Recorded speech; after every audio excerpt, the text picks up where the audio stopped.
What happens when the person who awakens your soul is the one who could destroy everything you've built?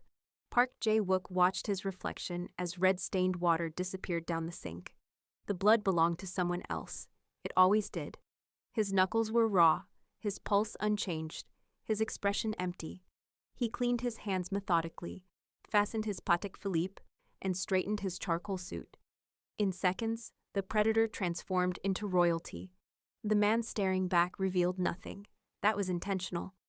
Choi Sung-min, he called toward the closed door. Are we finished? All handled, sir. The response came quickly, professional, dependable, precise. Jae-wook released a breath, killed the light, and emerged into the dim private corridor of an exclusive Gangnam nightclub. Bass vibrated through the floors like an anxious pulse. He moved past crimson velvet, past staff who bowed deeply, past terror disguised as courtesy. A luxury sedan awaited outside. Sung-min held the door open. Your mother requested your presence at supper, sir. Another arrangement. Another eligible woman. Jae-wook's jaw clenched. Just drive. Welcome back, friends. This is Prince of Afro-Korean stories, where passion, danger, and impossible romance intersect. Please keep sharing your ideas for future episodes. And kindly like, share, and subscribe, and activate notifications so you never miss our latest content. Half an hour later, he found himself across from a stunning woman at Seoul's premier dining establishment. Her gown shimmered. Her conversation was rehearsed perfection. Father's corporation could merge with Park Industries, she suggested. Your mother mentioned you're prepared to assume leadership. He swirled his wine slowly. The metallic taste triggered memories. My mother has many assumptions. She mentioned something else, the woman continued, fingers creeping toward his. That you're finally ready for commitment. Someone who comprehends your position. He withdrew his hand politely. Nobody comprehends my position. The evening concluded with hollow pleasantries and manufactured smiles. Outside, Sung-min stood beneath a harsh street lamp. How did it proceed, sir? She appreciated my surname. Most people appreciate your surname. Precisely, he paused. I need fresh air. They cruised aimlessly as the city devoured his concentration. Neon painted the streets. The Han River moved like liquid midnight. Impulsively, Jae-wook ordered Sung-min to pull over near a rooftop lounge in Gangnam. 5 minutes, he announced. He entered the space filled with amber lighting and mellow jazz. Floor-to-ceiling windows framed the heavens. Conversation floated from a distant corner. He approached the bar and took a seat. The bartender acknowledged him, but someone else arrived first. A woman with luminous eyes and a plain black server's uniform. Welcome, she said, her voice melodic and genuine. Her accent carried a lilting quality. Her expression held no pretense. It struck him more forcefully than the violence he'd just committed. Water, he answered, startling himself. Just water, please. Her eyebrows lifted. That's courageous for this establishment. He blinked. How so? Our specialty drinks are legendary, she said playfully, but certainly one water coming up for the courageous gentleman in the designer suit. She departed with a subtle laugh. He observed her movements, swift, efficient, compassionate. She assisted an elderly pair with their seating. She cleaned a spill without complaint.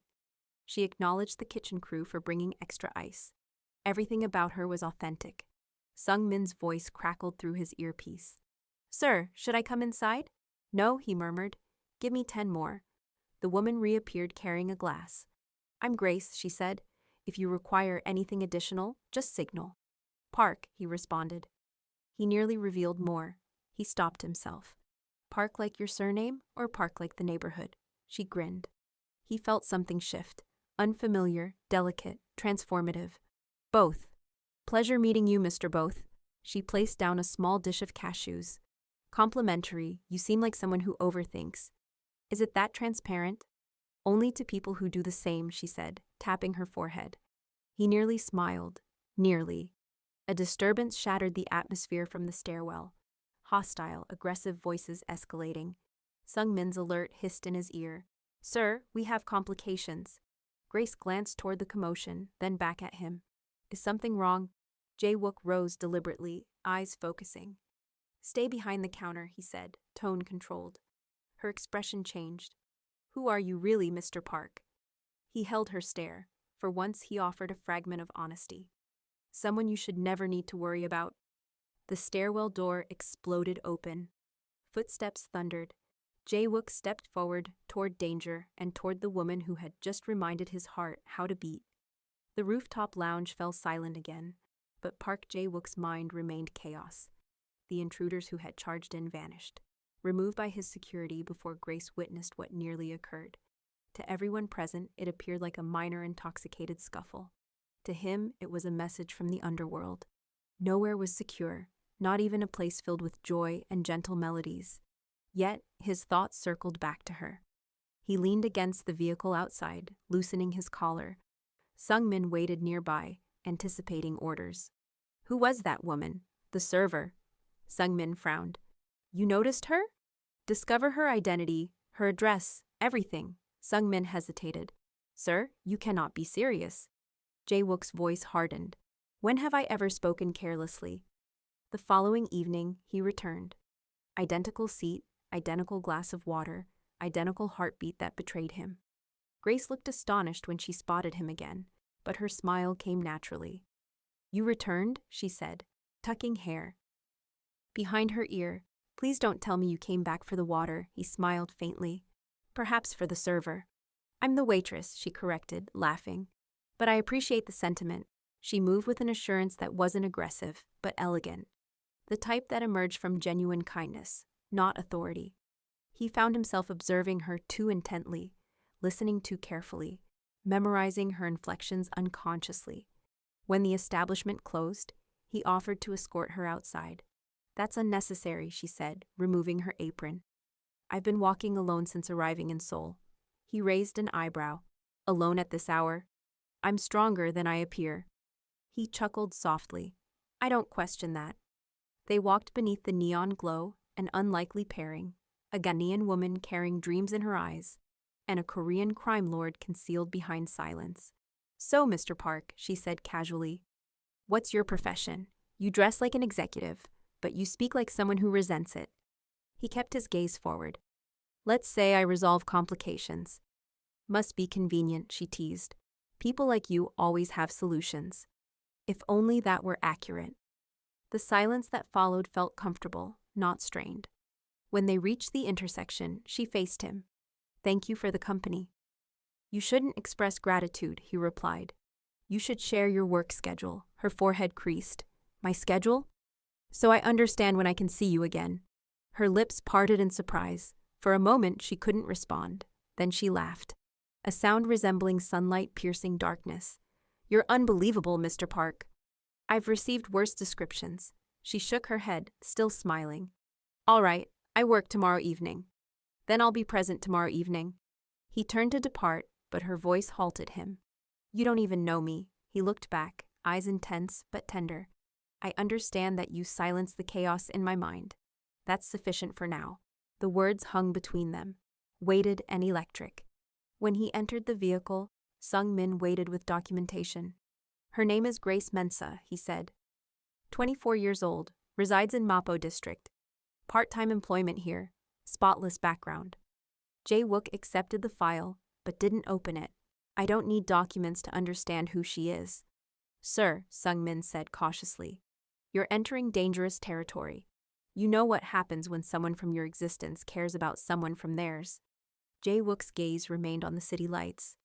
Then perhaps it's time my existence evolved. High above the streets, Seoul's lights flickered, some brilliant, some dimming. But inside one man's chest, something dangerous and unprecedented began to ignite. He didn't realize it yet, but that flame would consume everything. They claim love grants courage, but sometimes it also breeds recklessness. For the following weeks, Park Jae-wook continued returning to that rooftop lounge. Every evening at 8, he occupied the same corner, ordered the same beverage, and awaited the same woman. Initially, Grace thought he was joking when he promised to return, but he did repeatedly until his presence became a rhythm her heart anticipated. He was unlike anyone she'd encountered. He listened when she spoke. He inquired about her homeland, her heritage, the music she cherished. When she laughed, his features softened in ways that surprised even him. In her company, he wasn't Boss Park. the name that terrified grown men. He was simply Jae-wook, the man discovering what tranquility felt like. One peaceful evening after the final patrons departed, Grace wiped the counter and caught him watching her again. "You genuinely don't tire of this place, do you?" she teased. He leaned forward. "You make it difficult to depart." Her cheeks flushed, but she looked away quickly. "You speak as though you've never had someone to converse with." "Perhaps I haven't," he admitted. She turned, meeting his gaze. "You're being serious?" "Yes," he said simply. "Too many people address me because of my surname. You don't even know my occupation." "Should I?" she asked curiously. He hesitated. For once, he didn't want deception. "No," he said finally. "Not yet." Grace smiled faintly. "Then I won't inquire." For a moment, their eyes held, silent comprehension passing between them. But outside the lounge, danger already lurked in shadows. The next day, whispers began circulating through Seoul's elite circles. Yoo Ji-hae, CEO of Park Industries, and Jae-wook's mother, had received rumors. Her son, her polished, meticulously groomed heir, was seen with a foreign woman, a Ghanaian waitress. She repeated the words, her voice frigid as ice. "Unacceptable." She summoned her assistant. "Locate her. Bring her to me." Grace didn't comprehend the invitation initially. The message arrived through a courteous man in formal attire, claiming to represent a family acquaintance. She agreed, assuming it might be employment-related. But when she entered the marble foyer of the Park estate, her heart began racing. Yoo Ji-hae awaited her in the glass-walled sitting area, every aspect of her posture controlled and commanding. "You must be Grace," she said, with an icy smile. "Please sit." Grace complied quietly. "I'll be direct," Ji-hae began. "My son is susceptible to influence, but his destiny involves more than this." She paused, her eyes sweeping over Grace's modest clothing. "Temporary diversion." "I don't understand," Grace said softly. "Oh, I believe you do," Ji-hae replied. "You've enjoyed his attention, haven't you?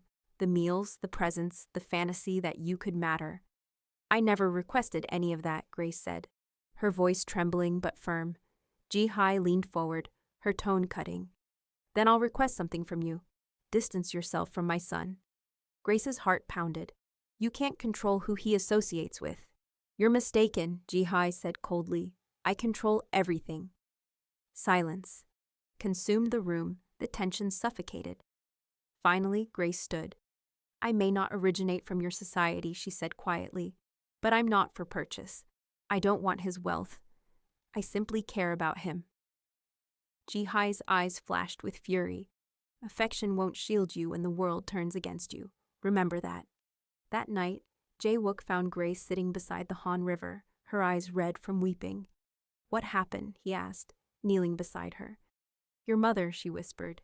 "She told me to abandon you." His entire body went rigid. "She what?" "She said I don't belong in your world." He looked away, his jaw tense. "She's correct about one thing," he said finally. Grace's eyes filled with pain. "What?" He turned back to her, voice low and fierce. "You don't belong in my world because you've become my world now." The night breeze caught her hair as their eyes met, and for the first time, Grace realized exactly how dangerous love could become. Because when a crime lord loves you, he doesn't surrender, not even when the entire city demands it. The next morning, Seoul awakened to news that spread faster than wildfire.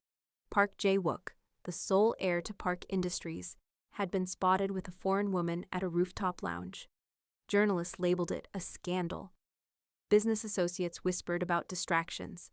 And Yoo Ji-hae, sitting in her glass-walled office high above the city, felt her control dissolving through her manicured fingers.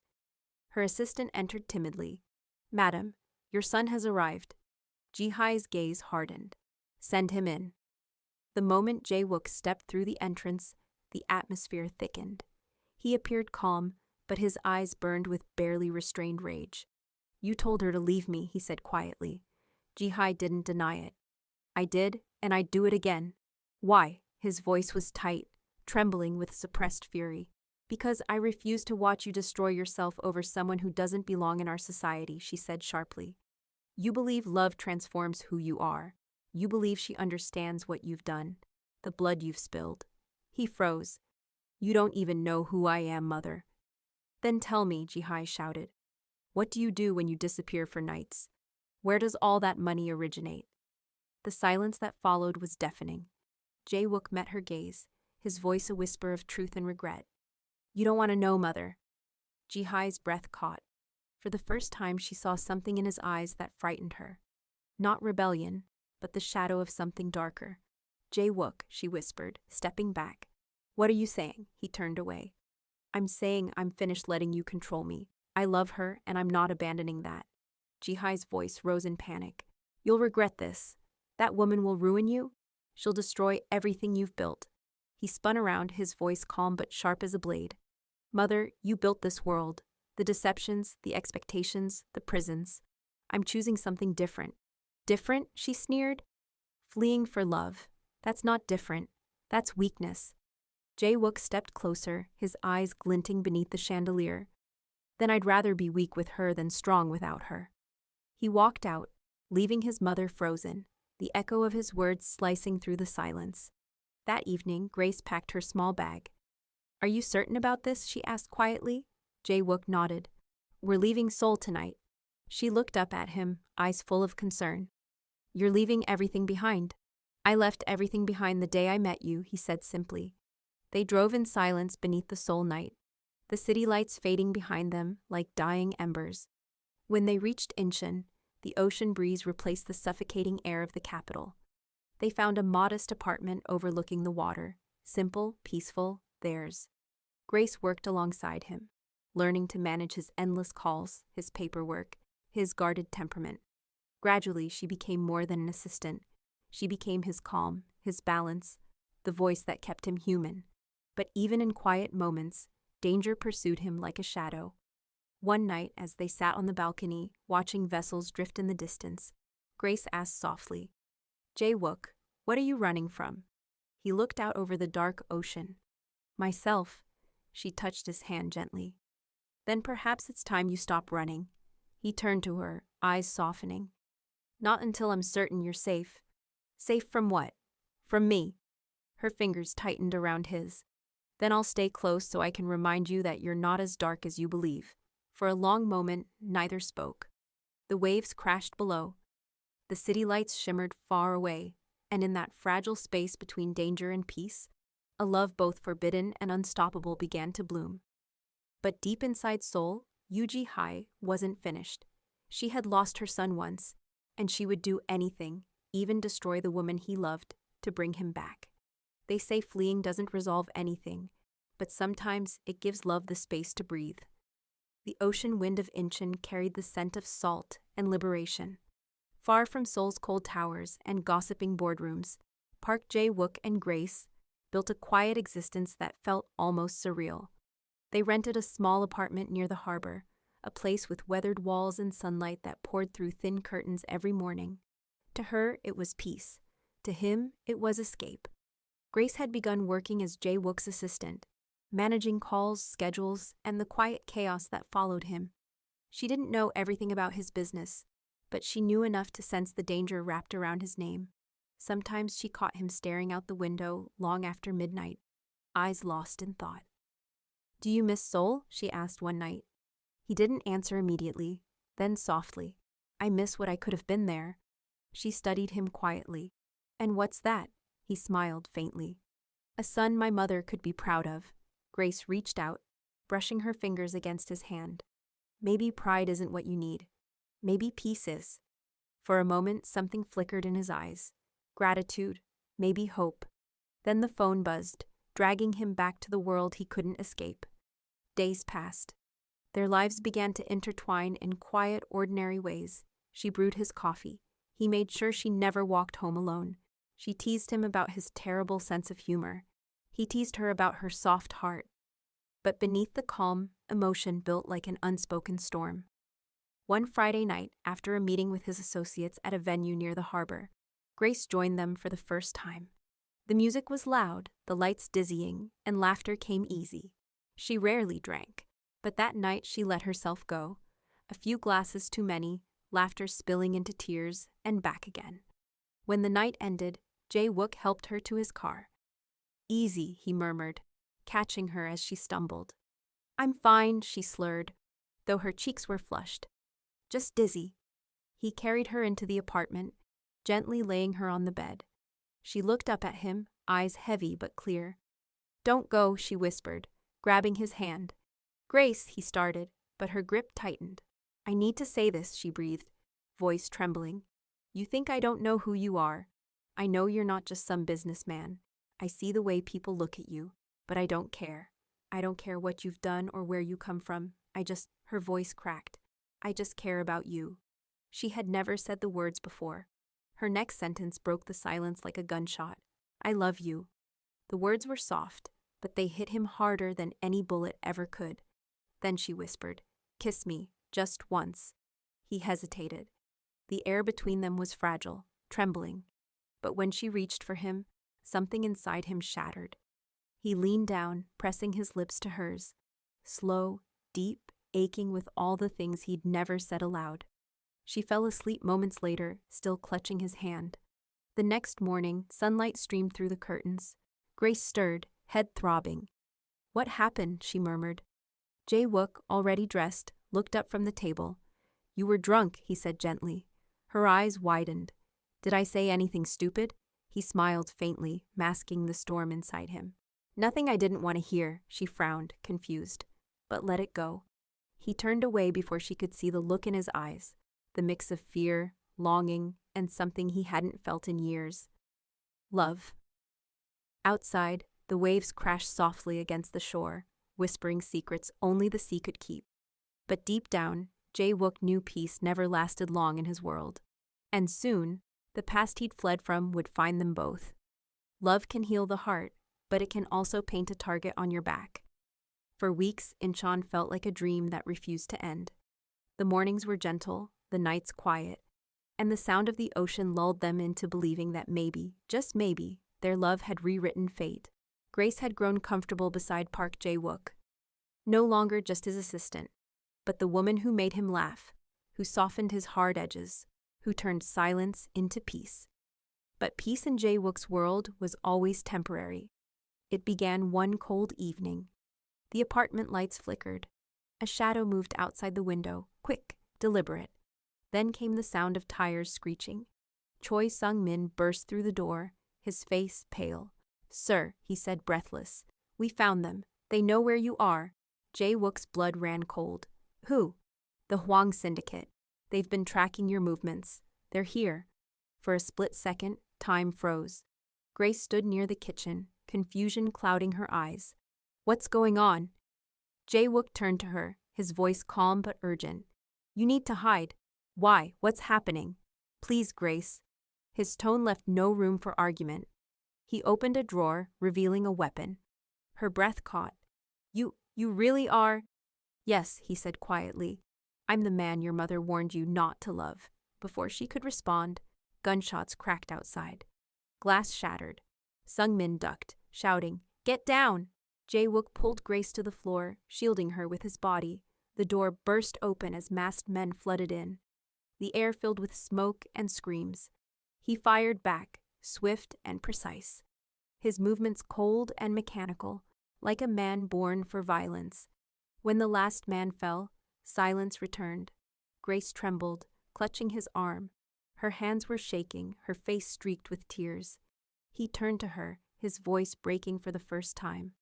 "Are you hurt?" She shook her head, but her voice was small. "You killed them."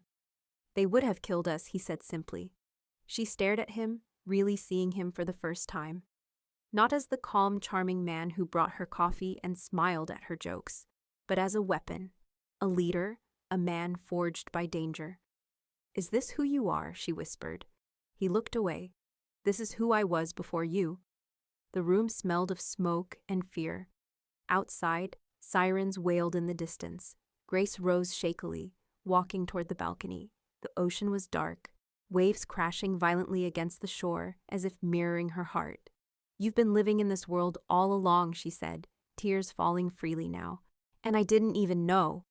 Jae-wook followed her, his voice rough. "I wanted to protect you from it. I wanted to give you something real."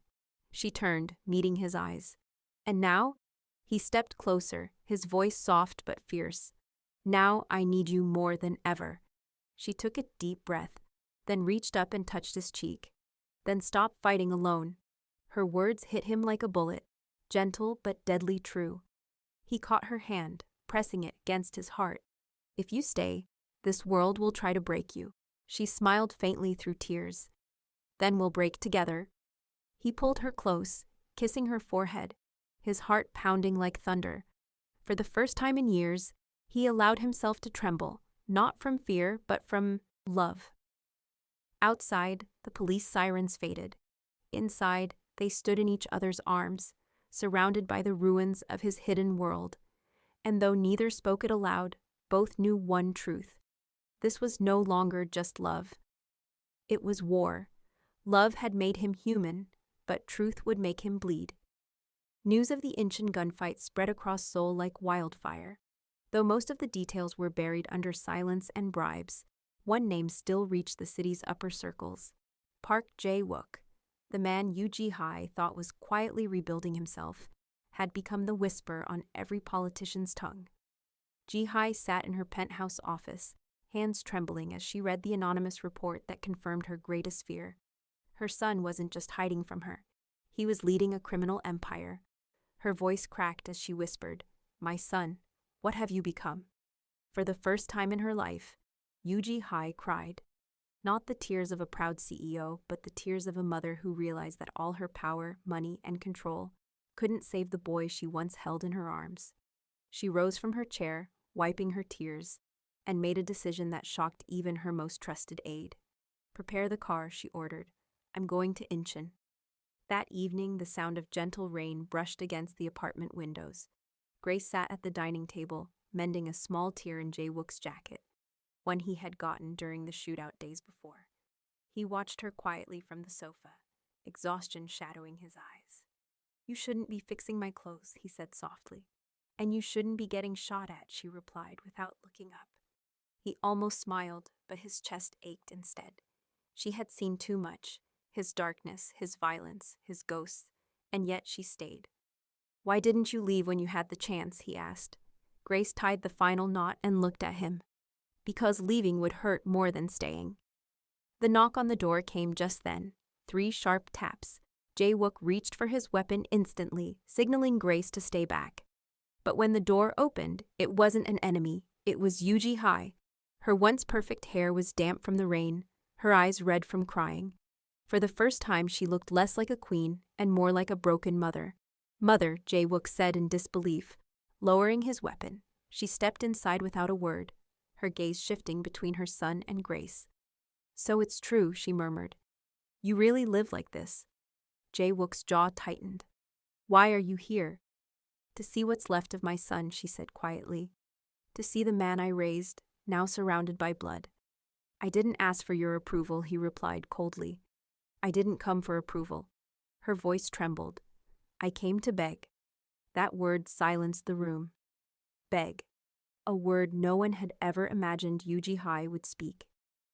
"Beg for what?" he asked carefully. "For you to come back," she said, stepping closer. "Take over Park Industries. Leave this world behind before it swallows you whole. You don't belong in the shadows. Jae-wook, you belong where your father wanted you, in the light." He looked away, his voice quiet but steady. "That light doesn't exist for men like me." Ji-hae turned to Grace, desperation flickering in her eyes. "You're the only one who can change him. You made him feel again. Don't let him die in this darkness." Grace's heart clenched. She had always thought Ji-hae hated her, but what she saw now wasn't hate. It was fear, a mother's fear of losing her son forever. "Please," Ji-hae whispered, voice breaking. "Bring him back to me." Grace reached for Jae-wook's hand. "Maybe she's right," she said softly. "You can't keep running forever." He looked at her, pain flashing across his eyes. "You think I can just walk back into that world after everything I've done?" "Yes," she said, "because you're not the same man anymore." Ji-hae wiped her tears, whispering, "Let this woman save you, my son." For a long time, Jae-wook said nothing. Then slowly, he nodded. "If I return," he said finally, "I won't go back as the man you remember. I'll go back as the man she made me." Ji-hae nodded, relief softening her expression for the first time in years. Grace smiled faintly, squeezing his hand. Outside, the rain eased and the city lights glimmered through the mist. For the first time, mother and son stood in the same room, not as enemies, but as broken hearts finding a way back to each other. But neither of them knew that in Seoul, redemption always came at a price, and the shadows Jae-wook had escaped were already waiting to drag him home. Some endings don't come with peace. They come with choices that change everything. Weeks after that night in Incheon, Park Jae-wook returned to Seoul. The city felt colder, sharper, as if it had been waiting for his return. But he was different now, quieter, steadier, stripped of the arrogance that once defined him. At his side was Grace, the woman who had walked through fire just to stand beside him. The world that had once rejected her now whispered her name in curiosity. The foreign woman who tamed the park air, the woman who made the crime lord change. Gossip never slept in Seoul, but Jae-wook no longer cared. He stood at the towering glass entrance of Park Industries, wearing a suit that reflected both his worlds, black as night, sharp as power. Yoo-ji-hae waited in the lobby, watching her son walk toward her with Grace beside him. For a moment, she almost didn't breathe. "You came back," she said softly. "I said I would," Jae-wook replied. "But not as your puppet." Ji-hae smiled faintly, tears glimmering in her eyes. "No, this time as my equal." The press conference that day became the talk of Korea. Cameras flashed, microphones pointed. The son who vanished had returned to claim his throne. "Mr. Park Jae-wook," a reporter called out. "You were gone for almost a year. People say you disappeared after criminal rumors. How do you respond?" Jae-wook met their eyes without flinching. "The rumors are not all false," he said, his voice deep and steady. "I've done things I'm not proud of. But life isn't about where you've been. It's about who you choose to become. From today, I'll dedicate myself to rebuilding Park Industries, not with fear, but with integrity." The room fell silent. Even the cameras paused for a breath. Then another reporter asked, "And the woman beside you, who is she?" He turned to Grace, his expression softening. "She's the reason I'm still standing." He reached for her hand. "Her name is Grace Mensa. She's my partner in life and in this company." The room erupted in gasps. Hi-Hi smiled faintly from her seat, proud but trying not to show it. After the conference, as they walked through the glass corridor overlooking Seoul's skyline, Grace squeezed his hand. "You didn't have to say all that," she whispered. "Yes, I did," he replied. "I hid you for too long. You deserve to be seen." The elevator doors closed, wrapping them in silence. The lights above flickered gently as the city stretched endlessly below. "Jae-wook," she said softly, "do you ever think about the past, the blood, the fear?" He looked down at her, his thumb brushing her cheek. "Every night. But then I look at you, and I remember what I was fighting for." Her eyes glistened. "You think we'll be okay?" He smiled, the kind that reached his eyes. "We already are." They reached the top floor where Ji-hae waited with champagne. She lifted her glass. "To new beginnings," she said. Grace smiled, her voice warm. "And to forgiveness." Jae-wook raised his glass. "To love that survived everything." The three clinked their glasses. For the first time in years, Ji-hae laughed, a sound light enough to heal something old inside her. That night, under the Seoul skyline, Grace stood on the rooftop terrace beside Jae-wook. The wind carried the scent of rain, and the city lights painted their faces gold. "You built an empire," she said softly.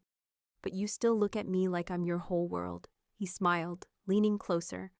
"Because you are," she laughed quietly. "What happens now?" He looked at her with a gaze full of promise and danger. "Now we write a new story, one without blood, but with the same fire." He cupped her face gently, his voice barely a whisper. "No more hiding, no more running, just us." And then, as the wind swept through the Seoul night, he kissed her, slow, deep, and unafraid. Beneath them, the city that once feared his name now carried their story in its lights. A crime lord redeemed by love, a woman who turned darkness into hope, and a mother who finally learned that even broken hearts can bloom again.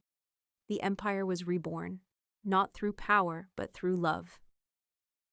We've reached the conclusion of our compelling African-Korean story. If this story moved you, Hit that like button and subscribe for more incredible true stories that prove love can heal the deepest wounds. Share this with someone who needs to believe in second chances. Your support means everything to me. Comment below and tell us what part of this story touched your heart the most. Until next time, keep believing in love that transforms, love that heals, and love that conquers all.